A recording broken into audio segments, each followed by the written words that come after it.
हरियाणा में लगातार corona virus रफ्तार पकड़ता हुआ नजर आ रहा है और अगर एक्टिव केसों की बात की जाए तो 150 से ऊपर जो संख्या है वो मरीजों की पहुंच चुकी है। उसके बाद हरियाणा सरकार के द्वारा अलर्ट जारी किया गया था और नागरिक अस्पतालों समेत तमाम उन जगहों को अलर्ट किया गया था जहां पर कोविड के मरीजों की जांच हो सके और उनको इलाज मिल सके। इस वक्त हम महेंद्रगढ़ के नागरिक अस्पताल के अंदर मौजूद है, जहां अधिकारियों के द्वारा तमाम जो दावे किए गए कि उन्होंने कोविड को लेकर व्यवस्थाएं दुरुस्त कर ली गई है। अगर कोई भी मरीज आता है तो बाकायदा उसकी सैंपलिंग की व्यवस्था की गई है, लेकिन जो व्यवस्था की गई है उसी हम जो सैंपलिंग के लिए जो रूम बनाया गया है उसके बाहर खड़े हैं और उसके बाहर एक काउंटर लगाया गया है। और इस काउंटर के अगर बाहर की बात की जाए तो आप कहीं ना कहीं यहाँ पर जो मिट्टी है इस काउंटर के ऊपर नजर आएगी। उसके बाद आप सोच रहेंगे कि इस काउंटर के अंदर तमाम व्यवस्थाएं की जाए, वो सामान इसके अंदर मिलेगा कहीं ना कहीं जिसका उपयोग कोविड के मरीज उनकी सैंपलिंग और जांच के अंदर किया जाना चाहिए। लेकिन आप अगर इसके अंदर की तस्वीरें देखेंगे तो हैरान हो जाएंगे कि किस प्रकार की व्यवस्थाएं इस काउंटर के अंदर की गई है। जी हाँ, इस काउंटर के अंदर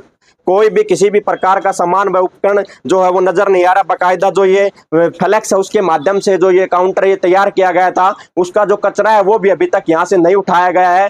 तमाम उन उपकरणों उन सामान की व्यवस्थाओं की बात तो दूर कीजिए, अभी तक यहाँ से जो कचरा है वो भी स्वास्थ्य विभाग के अधिकारी और कर्मचारियों के द्वारा यहाँ से उठाना है वो जरूरी नहीं समझा। साथ ही इसके पास जो सैंपलिंग के लिए जो एक रूम है उसका निर्धारण किया गया था, लेकिन इस रूम के ऊपर आपको ताला लटका हुआ नजर आएगा और कोई भी अधिकारी कर्मचारी यहाँ पर ड्यूटी पर फिलहाल हमें नजर नहीं आ रहा। इसके अलावा अगर इस पूरी बिल्डिंग की बात की जाए तो इस जो बिल्डिंग है ये अकेले जो कोविड के लेकर जो अधिकारियों के द्वारा तमाम दावे किए जाते हैं कि इसको लेकर जो व्यवस्था है वो अलग से की गई, लेकिन इस बिल्डिंग के अंदर पूरी के अंदर ही आपको कोई अधिकारी व कर्मचारी नजर नहीं आएगा। साथ ही अगर बात की जाए तो पिछली बार जब ऑक्सीजन की जो किल्लत है कहीं ना कहीं कोविड के समय देखी गई थी, उसके बाद महेंद्रगढ़ नागरिक अस्पताल के अंदर एक ऑक्सीजन प्लांट है उसका निर्माण किया गया था और उससे ऑक्सीजन की सप्लाई है वो आइसोलेशन वार्ड तक आज तक नहीं हो पाई है। और ऑक्सीजन वार्ड है वो भी कहीं ना कहीं उसके अंदर जो स्थापना होनी थी उसके अंदर डिस्ट्रीब्यूशन पॉइंट का जो निर्माण नहीं किया गया और आज भी महेंद्रगढ़ नागरिक अस्पताल के अंदर जो सिलेंडर है कहीं ना कहीं बाहर से लाए जा रहे हैं, उनका उपयोग किया जा रहा है। जबकि महेंद्रगढ़ नागरिक अस्पताल के अंदर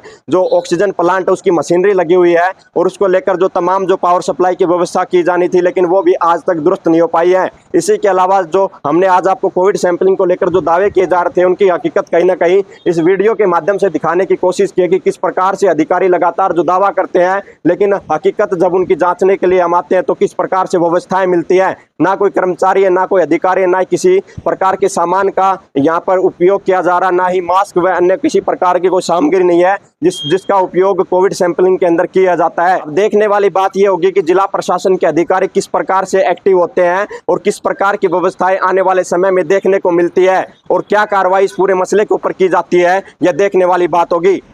महेंद्रगढ़ हॉस्पिटल में सभी व्यवस्थाएं पूरी हैं। आइसोलेशन वार्ड सेपरेट है, उसमें ऑक्सीजन कंसंट्रेटर बेड साइड के लिए प्रोविज़न है। पाइपलाइन से ऑक्सीजन है उसके लिए अलग बेड्स हैं और जो आपका मेडिसिन है सभी सप्लाई में अवेलेबल है। और जो आपका क्या बोलते हैं आप सैंपलिंग के लिए सैंपलिंग का है उसका प्रोसेस स्टार्टेड है हमारे पास। ठीक है, स्क्रीनिंग मास स्क्रीनिंग अभी नहीं है स्टार्ट। जो पेशेंट आ रहा है मतलब सिम्टोमेटिक उसका हम टेस्ट कर रहा है। सर कोई सैंपलिंग अब अभी तक कलेक्ट किया गया है जिला प्रशासन के द्वारा महेंद्रगढ़ नागरिक अस्पताल में? कोई ऐसा मरीज आया हो? नहीं, अभी तक तो कोई मरीज नहीं आया। ठीक।